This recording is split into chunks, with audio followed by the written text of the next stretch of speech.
I was lucky enough to attend a special media event for the grand opening of Universal's Horror Unleashed in Las Vegas. And now I'm taking you inside all 4 haunted houses. First up, let's take a stroll through the annals of movie history with Universal Monsters.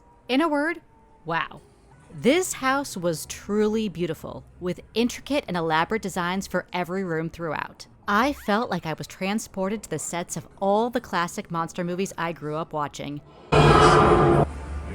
Wolfman, Dracula, Frankenstein and his bride, The Mummy, even the Phantom of the Opera. Not to leave you out, Quasimodo. And the scares were pretty awesome. Multiple times they succeeded in surprising me, even using techniques to catch my eye from one part of the room while sneaking up on me from another part entirely. I loved the use of music to accompany the finely crafted art direction, which really helped to create a fully immersive experience. Movie buffs and horror fans alike are likely to love this house, as it pays homage to all the great monsters of classic cinema. Next, we're headed down south for a trip to the Texas Chainsaw Massacre.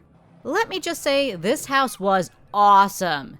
They managed to design an incredibly accurate recreation of the house from the 1974 horror classic. Not only that, the tour started off with one of the most elaborate and inventive scares I've ever experienced in a haunted house, setting the tone for the rest of the time there. With amazing art direction and attention to detail in each room, just being stuck in the infamous cannibal home would have been unsettling enough. But add to that the fact that you're literally being stalked by Leatherface the whole time, and you've got yourself the type of experience nightmares are made of. I swear to God. Anytime I thought I might have a moment to breathe, the iconic slasher villain popped out, chainsaw in hand, to get my heart racing once again. For fans of the franchise, this house is a must. But even as someone for whom the film isn't at the top in my horror movie rankings, don't get me wrong, I have a healthy respect for the first movie and its impact on horror cinema, this was still quite possibly my favorite house of the whole experience.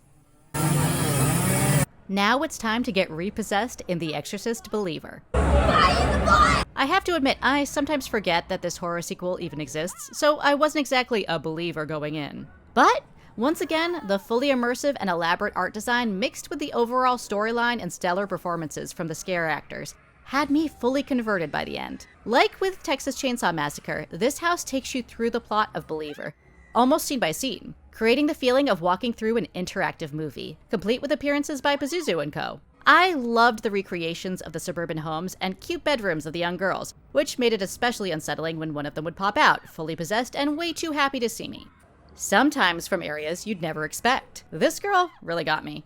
And of course, no trip to this universe would be complete without an exorcism scene, and this one was pretty badass. Props to this actress. The last stop on our journey is Scarecrow the Reaping. The only house that didn't come from some sort of IP, to my knowledge, and that created a different sort of experience from the get-go, as it was hard to know what to expect. The amazing detail work that went into creating this world deserves a lot of credit. Even the outside had you waiting in line in a pretty convincing cornfield outside of a spooky farmhouse. Throughout the house, you find yourself walking through creepy barns and other spookified places you'd find on a farm, before finally wandering into an ominous cornfield filled with dark figures I was hoping were just nice people waiting to be my friend. Spoiler alert, they were not.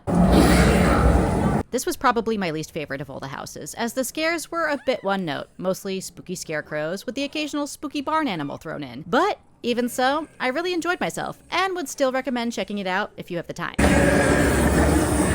Overall, this was definitely one of my favorite haunted house experiences to date, which is really saying something. The art direction for every attraction was transformative, transporting you to that time and place and fully immersing you for the entire experience. I also appreciated the large gap between each group, so the scares were preserved for each visitor. This addresses my biggest gripe with Halloween Horror Nights, where the walkthroughs are so dense and continuous, the scares have often been spoiled for you, sometimes multiple times, by the time you reach them. But the best part for the biggest horror aficionados out there, this haunted attraction is year-round. So there's no need to keep your enthusiasm contained to spooky season.